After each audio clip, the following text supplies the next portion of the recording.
Hey there, it's Cherish. I am going to do a little voiceover today to talk about this drawing. I will call it a painting because I always call my drawings paintings. I don't know why I do that.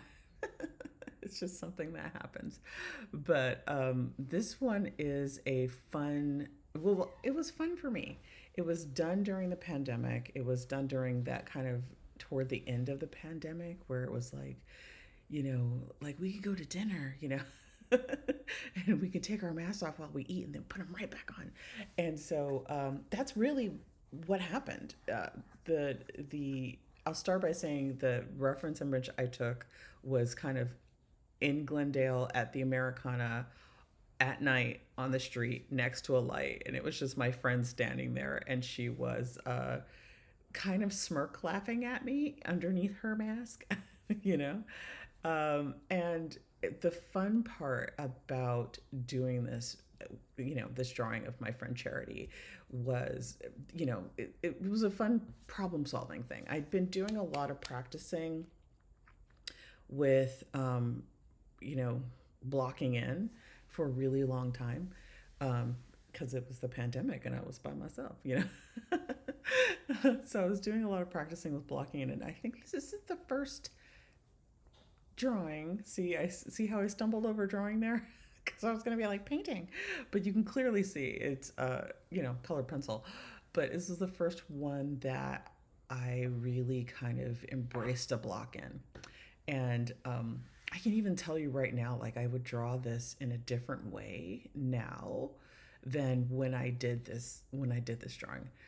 This is, gosh, I think it was at the end of 2021, I want to say. Um, and I have all these recordings of drawings and paintings or whatever. So I'm just gonna start like putting them out to YouTube and talking about them. But anyway, so this one, I had been really into learning the block in. I was actually taking Stephen Bauman's course about blocking in. I don't think he had a true course at that time, but a lot of tutorials and drawings and things like that. And so the way that I'm starting this is kind of indicative of the way that I used to start drawings all the time, where I used to kind of draw one really specific thing, like an eye. And then from there, I would measure out from that eye onto everything else. So, and now the difference is that I kind of start with, more of a envelope, where I draw kind of the overall shape, and then I kind of, I still do all the measuring. I still do site size, but it is more drawing both eyes and then making them work as opposed to drawing one eye and making it work. So that's one of those things that I've kind of learned along the way. I will say that it's something that I knew about already, but I just never got it. I just never understood how to block something in.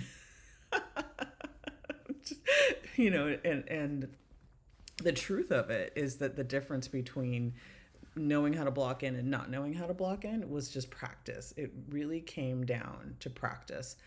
And the funny part about that is that once it clicks, it's like, oh, okay, okay, I got it. But before that moment, it's just like, it's completely foreign before that moment. Um, I think one thing I'll call out is you can see me kind of drawing the eye and then erasing it, and then drawing the eye and then erasing it. And what I ended up doing was drawing that right eye bigger than the left eye on purpose. So I don't know where the footage for that was. So skip forward. But you can see that the right eye, if you like really measure it, it's actually slightly bigger than the left eye. And really all that is foreshortening. My model, Charity, was standing at an angle from me, and I was kind of like above her looking, because she's like 5 foot, I want to say like 5'2" or 5'3". She's like, I'm 5'6". She's a little shorter than me, but it really, when I drew the eyes the exact same size, it was really hard to, it didn't work. it didn't work when I drew them the exact same size. But when I drew that right eye a little bit bigger and kind of exaggerated the fact that that part was actually closer to me, all of a sudden it clicked. I will say the other thing about this is that Charity doesn't like the shape of her head in this drawing. And I think that's one of those things where, when you have a friend who like she looks at herself all the time, but I don't think she doesn't look at herself from this angle, right? So she can't see herself from like a couple inches up and down, right? So she just like, my head is not shaped like that. And I kind of go back to the reference, and I'm like, yeah, yeah, it does do that shape. Also, remember the circumstances of the reference. It was at night. It was dark. We were on a street, like on a rant. Like I think we were on like Brand, walking around the shops and everything. And there was one light that was the source of light for this image, and it was on her right, on her right. So she's got a really harsh highlight on her head that you'll see, it'll come up soon. But for me, this is kind of the shape that came from that reference. And I'm sure if I took a photo of her in a different circumstance where I had the camera lined up in a different way, her, from a different angle, her head would be a different shape. Um, One thing I really loved about this painting, about this drawing, was working on the clothing, working on that hoodie. I had never really focused on a hoodie or focused on clothing. Honestly, I'd never really even focused on hair before. I kind of would draw faces and just that, like, just leave it at the face and be like, I'm done, and just, wipe my hands of the whole thing, walk away, and like I was totally fine with just having a face. But I think over time I got into drawing the hair, I got into drawing the clothing, and now it's definitely more of a natural thing for me to draw the clothing of the person that is there. I don't know that I would draw like the entire thing. It's like I kind of like when drawings fade into the distance where there's like a part at the bottom where it just kind of ends, and I'm totally happy with that. And I think the fun part about this hoodie is that it lent itself to that really well, because there was kind of the part where the hood kind of bunches and then the little strings come out, and that was kind of like a perfect ending to the hoodie part. um, I think that there's a certain level of incompleteness that I am completely in love with when it comes to drawing. And I'm trying to incorporate that into my painting as well, where there's a certain level of like, you know, doneness and a certain level of incompleteness. Like, I love hyper realistic paintings and drawings, but I don't want to do them.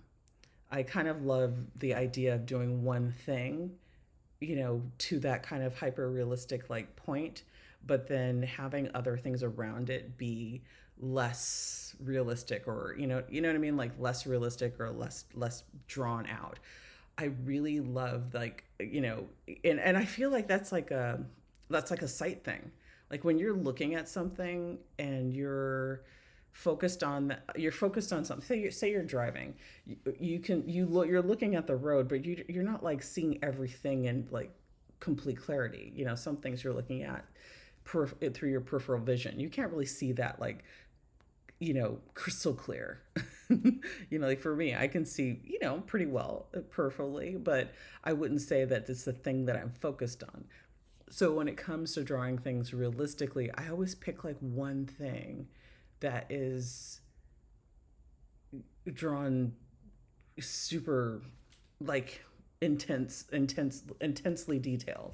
And then other things kind of drop off. Like you can see her eyebrows, for example, they're barely there. They're not going to, like, by the end, it's not going to be like, they're not going to get like miraculously darker. I would say some parts of this drawing are like in their final state right now, and I think we're halfway through.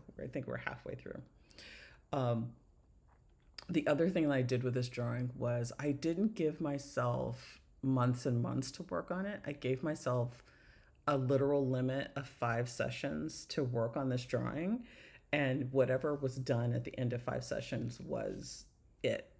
Like that was gonna be it. Which was kind of like for me, like nail biter.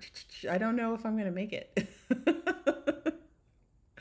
Because I will work on a drawing for like ever. You know, one of those people that like that is always one of those people that I'm trying not to say like. I'm trying not to be like, but I'm from California and I'm also from the Valley, and that is how we talk. Okay.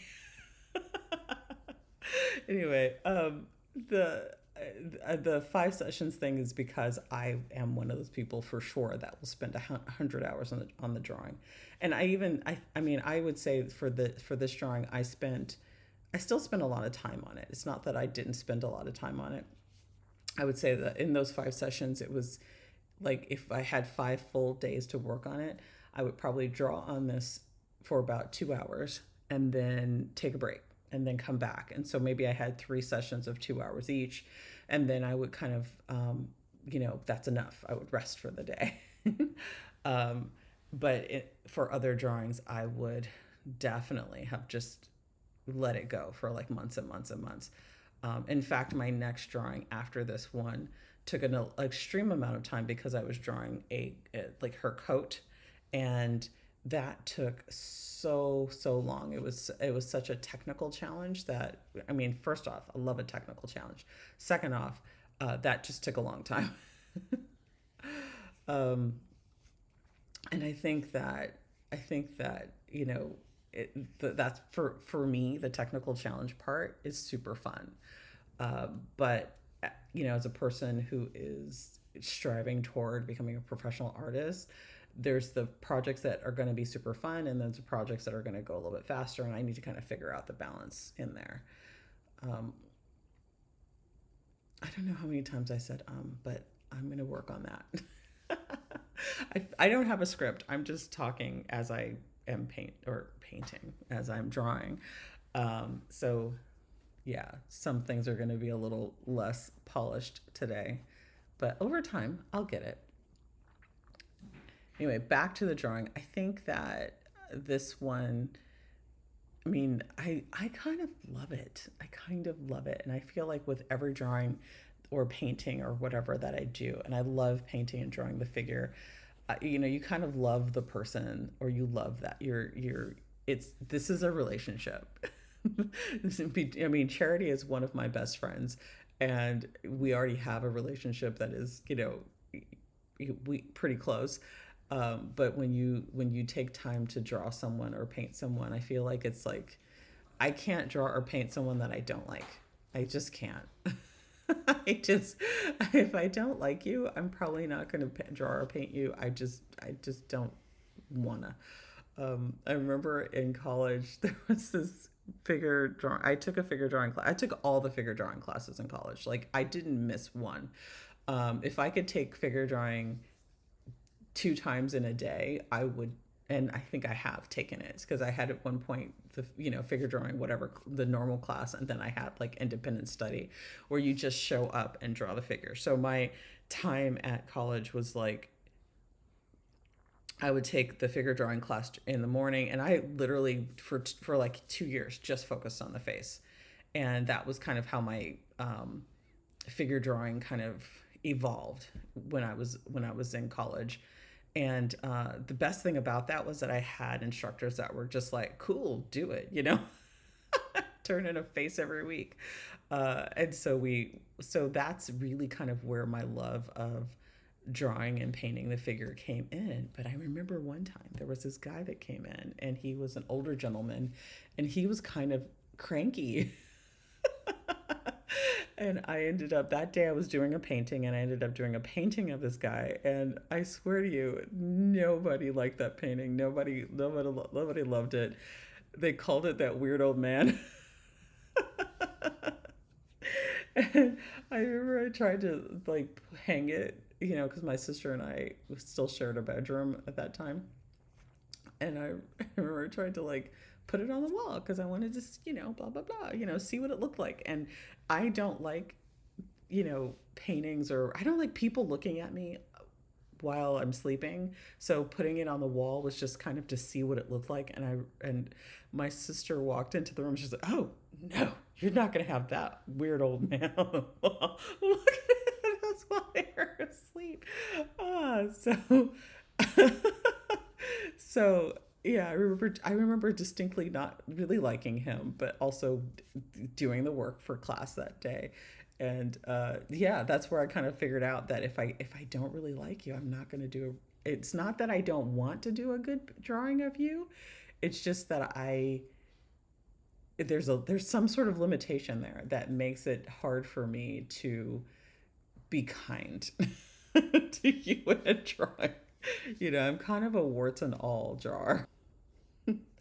So back to the drawing itself. So I think while I've been chatting, you can see it's kind of resolving into this more complete state that I mean, this is like the fun part for me, where it's just like, okay, bread and butter, this is great. And I'm really starting to just kind of figure out where I want like the hoodie to start and end. So I just kind of like, I for the longest time I was just like, should I give her a right shoulder?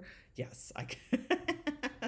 But you can see where I was talking about like there's nothing there, and I think by the end of it there's still nothing there. It's just that line that kind of indicates that there is a right shoulder, and that there is a left shoulder, but the magic is all in the hoodie itself. And I love a really hard line somewhere in there to define things. So you'll see that like on her head, you'll see that underneath the mask, you'll see that when I'm actually done drawing the hoodie, there's kind of like a harder line that defines her, and that just kind of makes it look far more finished.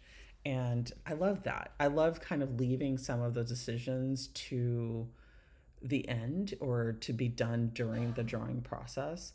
Um, Also, I think going back to that comment that I had about fleshing one thing out, like look at her left eye in comparison to her right eye. Like the right eye, there's almost no detail, almost none. It's literally the block end of the right eye, and it stays like that. Like as the drawing progresses, as it gets to kind of a finished state, the drawing really stays like that.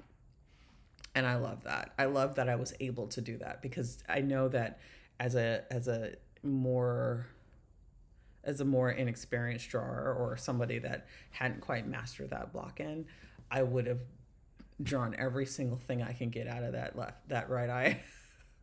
Left, right, wait, left eye. Can't tell a right from a left today. Um, I think the other cool thing that I kind of gravitated toward, is that mask. So the mask, obviously during the pandemic, the mask was kind of the thing. It was how we lived. Everybody had a mask all the time. And so the idea of drawing someone who is masked was super interesting to me, because the only real thing you have is the eyes, and you have the cheeks, and you have the side of the face where the mask reveals some skin. And I really focused on displaying emotion in wait, left, right, the right eye. Can't tell right from left. But I focused on the fact that she was smirking at me. And that was the feeling that was coming, that I'm trying to bring through that eye, where you can kind of see how it scrunches up a little bit, because she is actively making a face at me, an expression. And that for me was just the funniest thing ever, because if you know Charity, you know that she's quick to humor, she's quick to smiling, she's quick to cracking a joke, and that's the best. That's the best thing about her. She's awesome. And so having that ability to kind of only be able to tell the story of this human through her eyes was such a challenge. It was such a fun challenge, by the way. I totally loved it. And I really kind of embraced the fact that that was like that was what I had. That was kind of the, beyond the clothing, beyond the color pencils, that was kind of the technical challenge that I was dealing with. I haven't talked about materials. In this one, I used mostly colored pencils, some graphite, and it was this is really my first drawing, like a whole drawing with just colored pencils, and I kind of love. I'm one of those people, like I'll pick up a tool, this is all like tools in the tool belt, but I kind of loved the idea of using the colored pencil to, render the detail, to render this out and to kind of tell this story, especially with it being like a shot that was taken at night. To be able to render it in a color, as opposed to just black and white, was super interesting. Also, I think was at a point with the black and white image where, I don't know, I started the drawing before this one. I started with a colored pencil and like drew one arm kind of this odd orange color. And I think that I was starting in that time to learn color and to learn like the magic of it, the power of color. And the fun part about using colored pencils to learn color is like a low threshold to entry.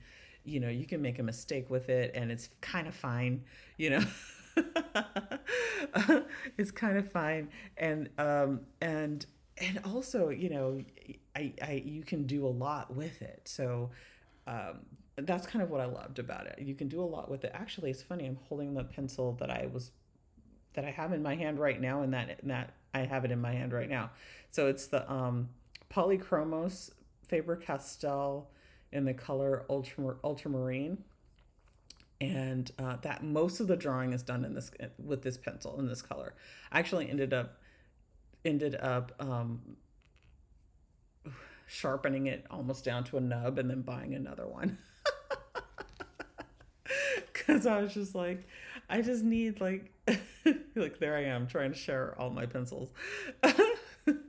But yeah, just so that one, there's another color there. I don't have them all in front of me now, but maybe I'll track them down and put them in the description so that you have them.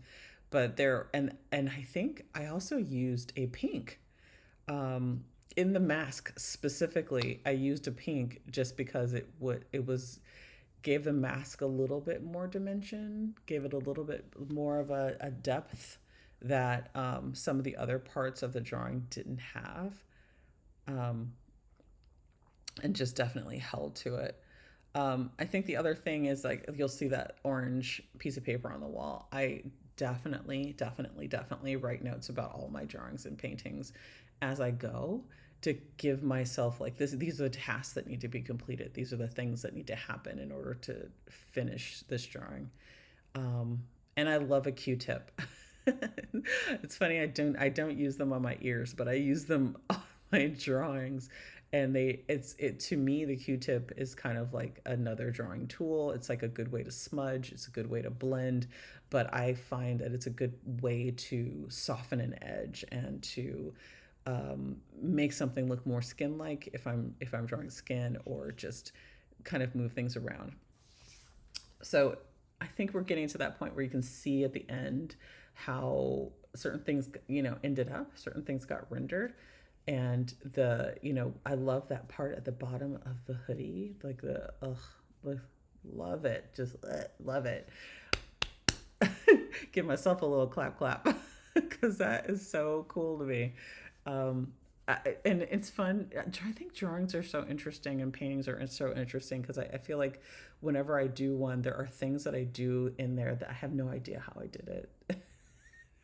I have no idea how I do it, even though I think really hard. Like I think really hard about my drawings and paintings, and it's funny when people to me, oh, it's so relaxing. I'm like, drawing and painting is not relaxing. I'm fighting for my life the whole time, I feel, I feel like I'm going into war. And so like, yeah, there are certain parts that are definitely relaxing, but I love a technical challenge. I love to take something and to be able to render it and to bring it to life on a piece of paper or on a canvas, and for it to be a wonderful experience. But that experience is kind of like a nail biter for like 80% of it. It's a nail biter.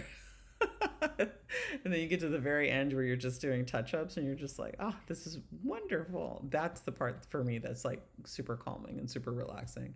But up until that point, I'm fighting for my life, man. So here are the pencils that I was using. You can see, look at them; they're so tiny now.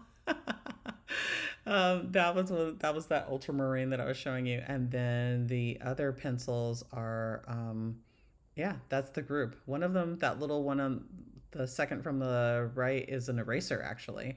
I love erasing as part of drawing, so that is definitely something that I do constantly, and I think that the color pencil or the type of pencil really helps with that strategy.